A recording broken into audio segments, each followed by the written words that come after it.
Hello everyone and welcome back to Dev Portal, your go-to channel for mastering tech concept. In our last video, we have discussed that how we can change the permission of a file using chmod command. But permission alone are not enough. Linux also control the access using ownership as well as groups. So in today's video, we are going to discuss that what file ownership means and what groups are and how we can change that using chown and chgroup command.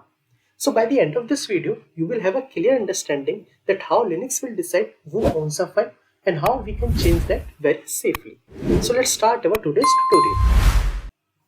So first, let's check that how we can find out the file ownership using ls command. So currently I am in my directory and here what I will do, I will use ls-l command. And once this command get executed, you can see there are some data which is coming in the terminal. So how we can identify that who owns this file or how we can know that who is the owner of this file. So after the permission, as you can see, vbox user is written. So this is the user who has the ownership access for this file. And the other user, or we can say the other data which is reflecting is the group, which means vbox user is the ownership and vbox user is group as well with the same name, where if any user is part of that group will have the access, as we can see here in the permission. So first character will represent the type that this is a file or a directory. Then the next character will represent the permission of a user, or we can say the ownership of the user. Then the next three character will represent the permission of a group, and the next last three character represent the permission of other user. So with this, what we break down is that the vbox user is the owner as well, and vbox user is group, which is also have the permission which is read and write but not execute. If we talk about the ownership, for ownership we have the permission of read, write and execute. So in Linux, every file have a owner as well as the group. Now let's talk about our first command, which is chown. So chown stands for change owner. What does it means? That we can change the owner of a file. Let's say you have some user with that you have logged in your Linux system and you have created a file. After the creation of a file, by default you are the owner, but you can pass that ownership to some other user as well, that we are going to discuss now. So the syntax of a chown is very simple. We need to mention chown, then the file, then the username which you want to provide the permission, and then, or you can see the ownership, and then you need to mention the file name. Let me show you. So to use this chown command, we need to use another command as well, which is sudo. With the help of sudo, we can change the ownership. So currently I have one file which is file.txt, as you can see, and the owner is vbox user and the group is also vbox user. Now let's try to change the ownership first. So I have another user as well, which is dev portal, and now what I will do, I will pass this ownership to the dev portal user.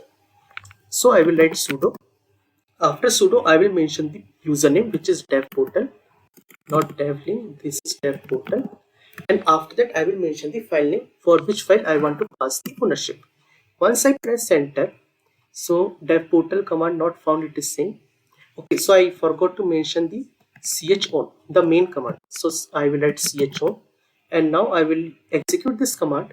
And now if I do ls-l, you can see it here for file.txt. Now the ownership has gone to dev portal, but the group is still vbox user. So this is how we can change the ownership of a file or a directory. Even for directory, if you want, you can execute the same command. If you want to change the ownership recursively, in that case, we can use -r option, which we already using for the directories. So it will recursively change the ownership for that. But make sure you don't use it for system directories. So now let's see that how we can change the group. So for the group as well, we can use the same command, but in some different way. Let me show you. So let's say if I execute the same command, but to change the group, first let me change the owner, and then I will show you that how we can change the group. So again, I will change it to vbox user, and if I press enter, if I do ls-l again, you can see vbox user is reflecting.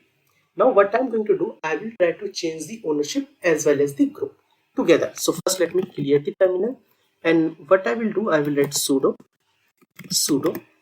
After sudo, I will mention chown, which is the command, and then first I need to mention the user which I want to provide the ownership. So it is dev portal, and after that I need to mention colon, and then the group name, to which group I want to pass the group permission. So this is also dev portal.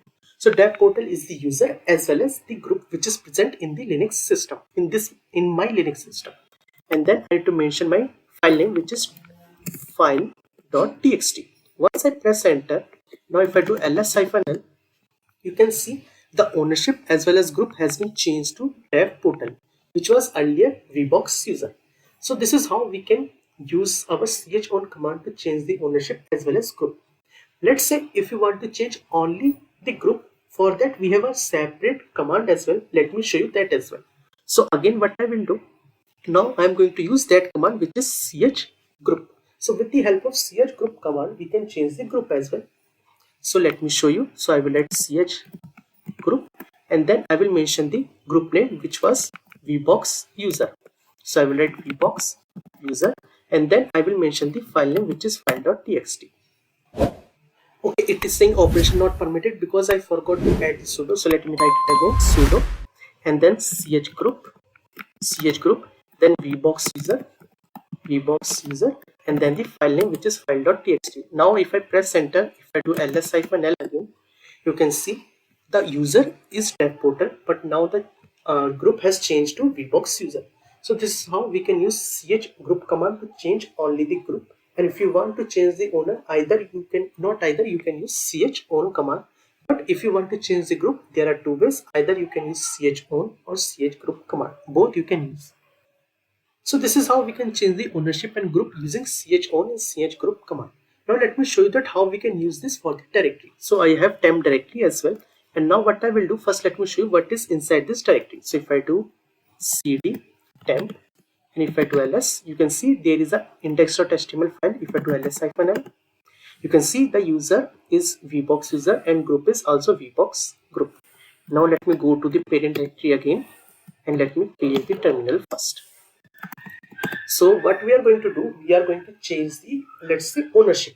Let's see that how we can change the ownership.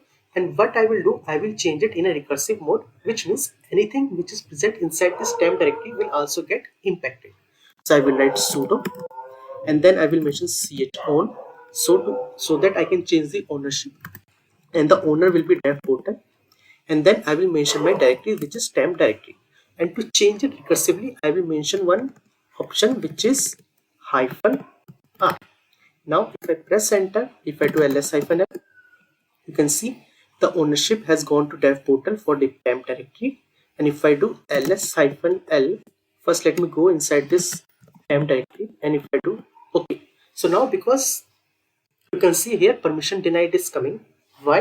Because now I am the vbox user. With this I am currently using my system and vbox user is part of the group. As you can see, vbox user is the group and for the group there is no execute permission, which means to enter inside a directory we need execute permission that is absent for the group. So that's why we are getting permission denied error. So to see that that the permission got impacted or it has changed or not, what we will do, we will log in with the dev portal user in the other terminal. So here what I will do, I will log in, or you can say I will switch to dev portal user. So I will write su dev portal. So it will ask me to provide the password. So I will write password. And now you can see it here, it has changed to dev portal, which means currently in this terminal or in this window, you can understand in a way that I am using dev portal. I am the dev portal user, and in the previous window or terminal, I am the vbox user. So let me first show you who am I. So with the help of who am I as well, you know which user you are using it here. If I execute the same command here, if I write who am I, you can see here vbox user is coming. Now let's do one thing. Let's go to this temp directory. So if I do cd temp, you can see I came inside this directory. Why? Because dev portal is the owner and for the owner execute permission already there. If I show you in my previous window or terminal, you can see for the owner execute permission is there. If for the owner as well execute permission is absent, in that case we will get the error. So again, let me go to the second terminal and now if I do ls-l, you can see for index.html file dev portal is reflecting. Why? Because we have changed the ownership and we have used recursive command to change so that the changes will impact inside the directories as well, or it should reflect inside the directories as well. So this is how we can change the ownership as well as group. Today we saw that how we can change it with the help of chmod and chgrp command. So that's it for today's video on Dev Portal. If you found this video helpful, don't forget to like this video, subscribe to my channel, and share these videos with your fellow developers and friends. Notes link I will give you in my comment section as well as in the description box, so you can check it out for your learning purpose. And I will see you in my next video with another Linux command. Thank you.